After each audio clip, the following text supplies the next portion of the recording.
Alright, and welcome to an Astron review. Today we are looking at the Michelangelo and Bebop 2-pack, Wal-Mart exclusive, from Playmates. Now, as I've said in the prior videos, these are the Classics figures. And right there's a point against Bebop. We're going to discuss that one here in a minute. So just lay there. Funny thing is, I never liked Bebop in most anything else either. I always thought Rocksteady was the cooler one. So here we have Michelangelo. And he has the same posability of the other turtles. Same advantages such as superposable, joints upon joints that you could ever want. Some of them, like these toe waggles, are weird. And the same flaws as all the others. Now, one of the things I used to do is when I would pose my original Michelangelo with his nunchucks, I would have it where his nunchuck could sit under his arm. And you're probably noticing something is happening. These nunchucks are really, really cool because of them being on a real chain. But the chain adds weight that's more than the actual handle.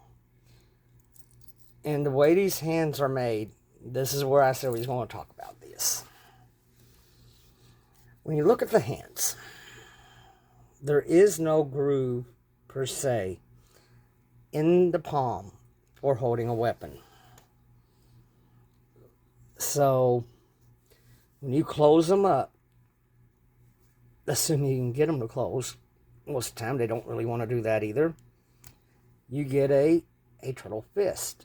Ooh, bad flashing right there. Not letting it close up right. Also, you can't bring the thumb down and around to grasp in this, because if you think about their anatomy, this is also how I learned how to do the walk and salute. This is how their hands work. It's 3 fingers and thumb. So to hold a weapon, you need to be able to bring the thumb down level. With this articulation point on top, it causes a problem. Now for like Donatello or Raphael, the lack of their, with this being up high here in the top part, bottom part of his wrist, top of his wrist here, the side doesn't want to sit in here right, and the thumb doesn't come down to grip like it should. On Leonardo, the same problem. You can't see the swords in real well because it's going to sit on the thumb even when you have it out of the way, such as this. And well, yeah, thumbs up don't really work. So, with the nunchucks, real thin handle here, no tabs to put anything in. When you put them in his hand, there's like a cradle right there at the hinge. That's where they go. And then you just wrap the fingers around them. And anyway,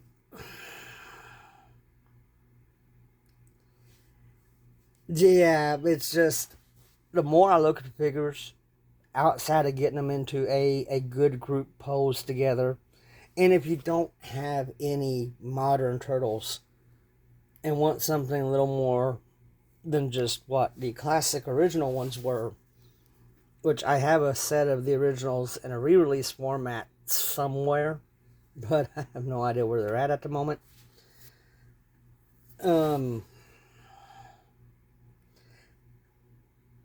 Yeah, I mean, they're a good upgrade. I would say they're more ideal for ages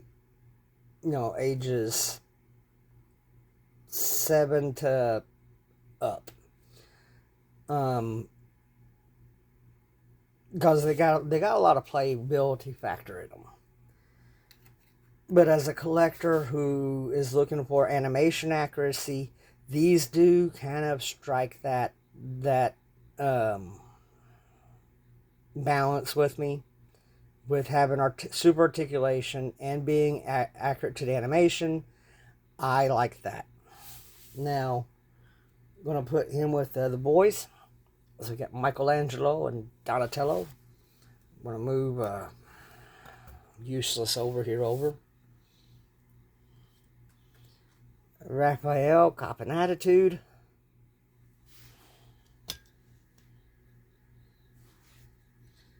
And Leonardo, leading the charge. And they do look really good together. Now, I'd always also thought that they were different heights, which I've tried to convey that by having their legs in a little bit different stances.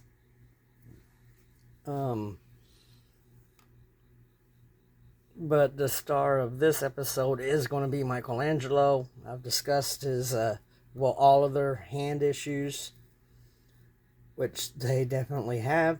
That's probably the worst part outside of the so-called optical illusion of their belts.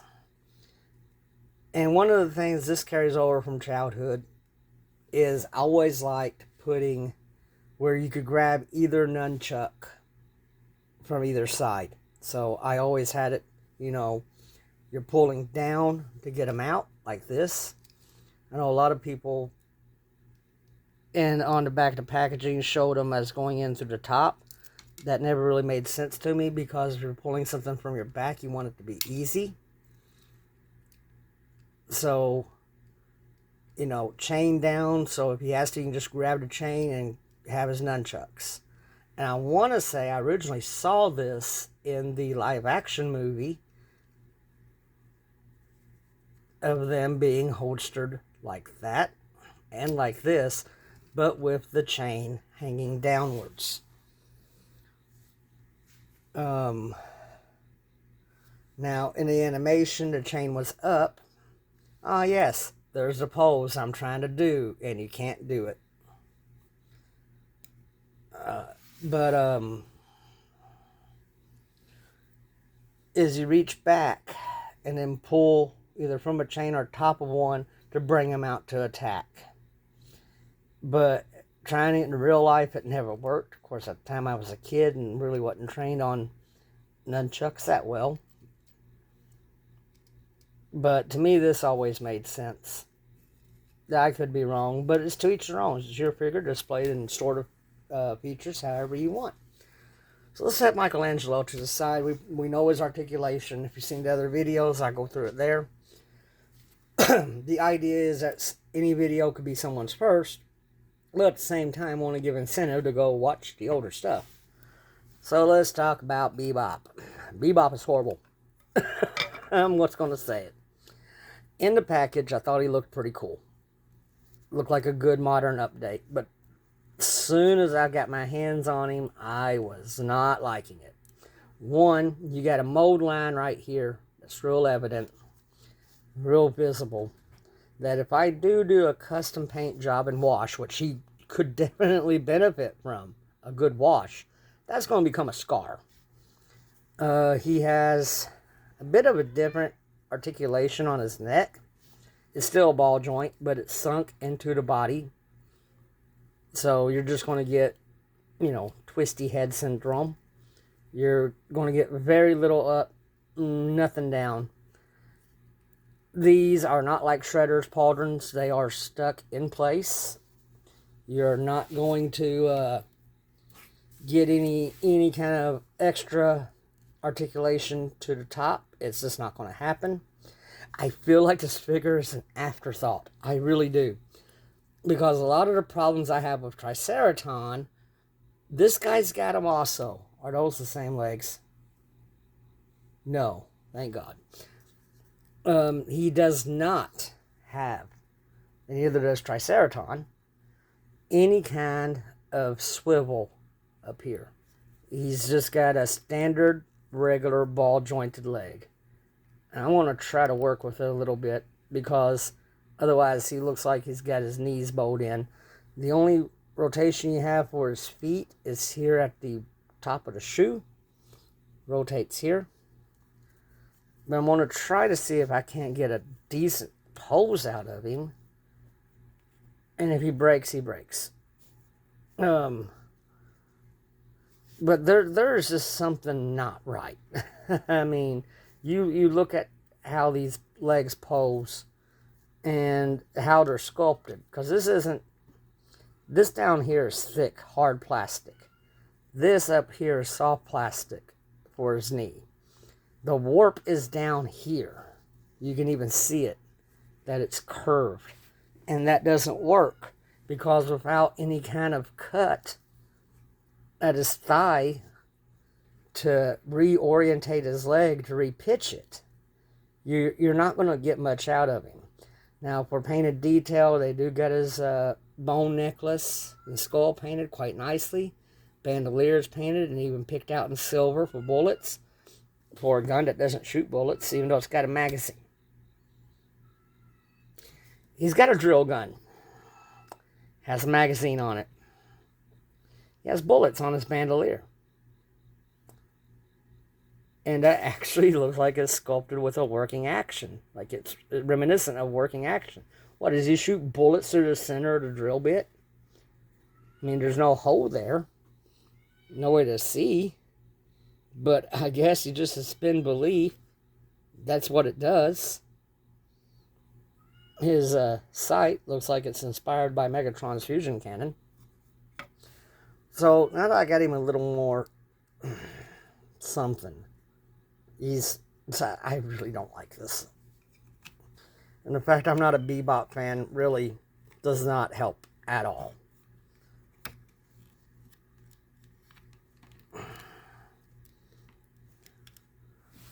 Well, that's marginally better. See how he looks with his partner in crime, Rocksteady. And the thing is, just as aesthetics, they do look good together. Then they come to the whole head scale thing again. Rocksteady seems small. Just body and head just seem small. But it works. I can look at these and see that's Bebop and Rocksteady. That's what I would expect. You know, Bebop was the bigger boy of the two, honestly. And being a warthog didn't help him in that regard at all. But, figure out a cool pose for Rocksteady later. Does he not have? Okay, so I missed that on pretty much all of them.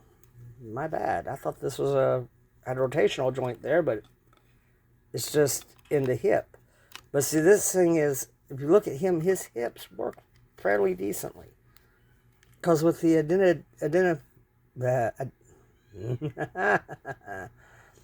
with the additional details on his leg, it would be hampered anyway. But wow. Yeah. They get a wash. They get a wash on them of either brown or black. Probably both. Bring some detail out. Give them a little more mean look. Because these are supposed to be two bad hombres. But yeah, Bebop is the weakest one. I could see why these did not sell at Walmart, to be perfectly honest. Like I said, you get them on clearance. They are better than nothing. They're a good starting point for a TMNT collection, if that's what you're doing. I'm doing a small one of just the core characters, the main characters. Which, that'll come into question when you see what one of the sets is I've got coming up. But, there you go. This brings to an end the four brothers and the four rebels. A Bebop, Rocksteady, Shredder, and Triceradon. And I mean, when you look at them together, they do look good. And I want to say, I got to think that you can see these are different design philosophies. I feel like these are from somewhere else because they don't quite have the level of articulation that the boys do. The boys have outstanding articulation, but the villains don't. And that seems like a missed opportunity. But then again, these are to cater to kids and whatnot, so. But at the same time, were designed to be set up as something for collectors. Like I said, I like the Shredder. He's the best one of the villains.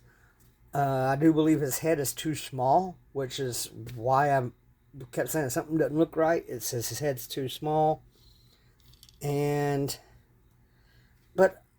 generally,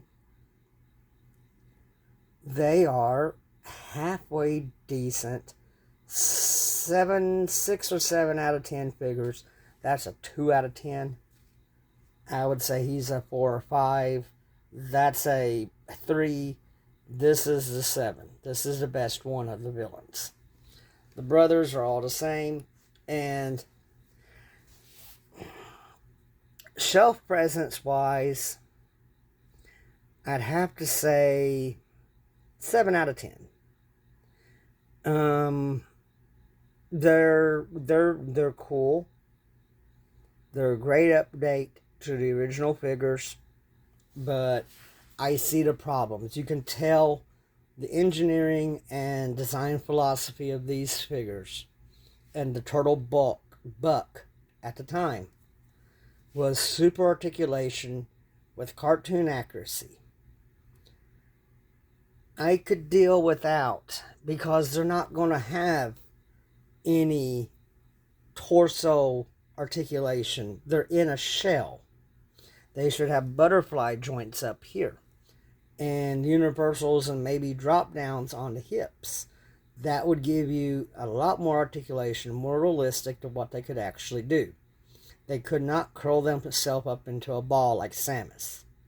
So this whole idea of this diaphragm joint or chest cut joint is just not a good one. And what it really does is it does give you a better idea of the definition of the shell while it's on a shelf from a distance with shadow.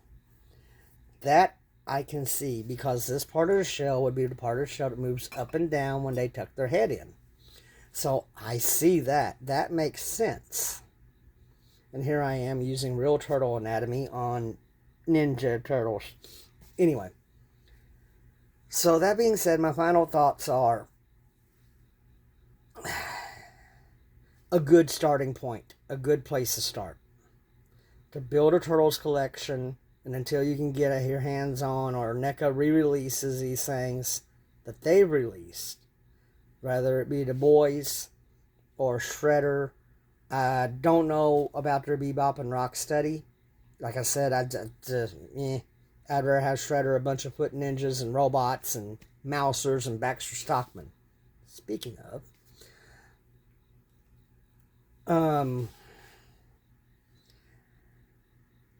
good starting point. A good team of turtles to have on the shelf if you don't have any and you want to start one. That's my recommendation. If you want to start a collection for less than $100 and have a assortment of villains and the whole team of heroes, this is the way to go. And with that, this has been Astron. Have a good day, be good to each other, and I'll see you next time.